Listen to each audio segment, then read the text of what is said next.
अस्सलामु अलैकुम वरहमतुल्लाहि वबरकातुहू। आज एक सवाल एक ख़ातून ने पूछवाया अपने अब्बा जी से। वो सिलाई का काम करती हैं, तो उन्होंने सवाल पूछवाया कि मुफ्ती साहब, हम सिलाई का काम करते हैं तो जो कपड़े हमारे पास सिलने के लिए आते हैं तो उसका कुछ कपड़ा रह जाता है ना। तो क्या वो कपड़ा हम रख सकते हैं? जैसे कि एक तो होता है कि कपड़ा अच्छा खासा बच जाता है, बाज़ दफ़ा क्या होता है एक छोटा सा टुकड़ा बच जाता है, और बाज़ दफ़ा छोटे छोटे टुकड़े बच जाते हैं।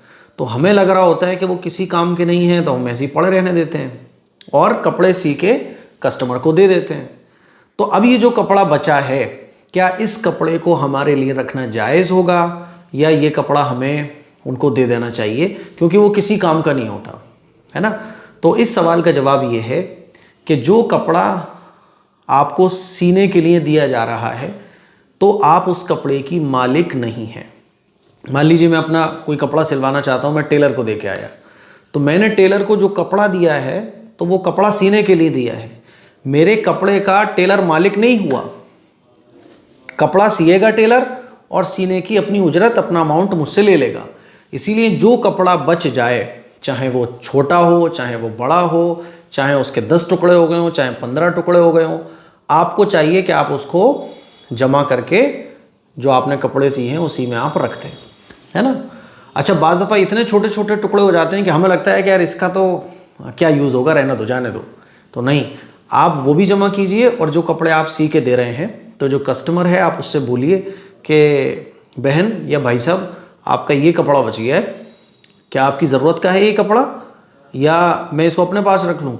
अगर कस्टमर बोल दे कि नहीं आप इसको रख लो, मुझे इसकी ज़रूरत नहीं है, तब तो आप उस कतरन हो चाहे इतना सा टुकड़ा क्यों ना हो कपड़े का, तब तो आप रख सकते हो अगर वो इजाज़त दे रहा है, क्योंकि वो कपड़े का मालिक है, आप कपड़े के मालिक नहीं है। और वो बोल रहा है कि नहीं मेरा कपड़ा सारा रख दो, तो फिर आप बचा हुआ जितना कपड़ा है आप उसके अंदर रख दीजिए, उसको दे दीजिए, क्योंकि आप उसकी मालिक नहीं है। तो ये बहाने हैं कि बच गया, चलो जाने दो, उसके क्या यूज़ में आएगा। उसके यूज़ में आए ना आए, जो भी कपड़ा कतरने छोटे छोटे टुकड़े जो भी बचे हैं आप उसको जमा करके उसको दे दीजिए। अब वो चाहेगा तो ले जाएगा, नहीं चाहेगा तो बोल देगा नहीं इसको तो आप ही रख लो, मुझे ज़रूरत नहीं है। अगर वो ये बोल दे कि आप रख लो तो फिर आपके लिए इजाज़त है, फिर आपके लिए उसका इस्तेमाल भी जायज़ होगा। देखो, कारोबार ये छोटी छोटी चीज़ें होती हैं जो ईमानदारी को, अमानतदारी को ज़ाहिर करती हैं, दुनिया वालों के लिए नहीं, अल्लाह के नज़दीक। तो इन छोटी छोटी चीज़ों को जिनको हम बहुत मामूली समझते हैं, अरे यार इसमें क्या हो रहा है, ये छोटी छोटी चीज़ों पे अगर आप अमल करोगे तो इंशाअल्लाह अल्लाह ताला रिस्क के दरवाज़े बहुत खोलेगा, बहुत खोलेगा। समझ रहे हो? ये छोटी छोटी चीज़ों का ख्याल करना बहुत ज़रूरी है। बड़ी चीज़ों पर तो बड़े बड़ों की अच्छे अच्छे खासे दीनदार और अच्छे खासे लोगों की नीयत ख़राब हो जाती है।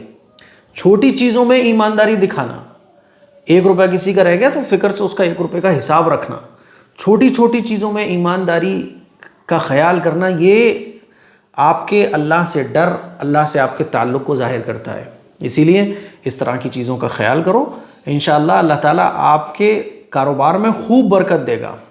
छोटी छोटी चीज़ों को नज़रअंदाज मत करो आप। 1 ग्राम की भी, 1 ग्राम का मसला है, कोई बहुत बड़ा मसला नहीं है, लेकिन नहीं, मेरी ईमानदारी और मेरा अल्लाह से ताल्लुक़ ये होना चाहिए कि 1 ग्राम भी भाई साहब आप अपने पास रखो। इसीलिए तो हदीस में है कि जब तौलो तो झुकता हुआ तौलो, है ना, जब किसी को दो तो झुकता हुआ दो, यानी अपनी तरफ से सफाई पूरी रखो। तो ये जो कपड़े सिलने के लिए आते हैं, इसका कोई भी टुकड़ा वगैरह रखना आपके लिए दुरुस्त नहीं होगा। अस्सलामु अलैकुम वरहमतुल्लाहि वबरकातुहू।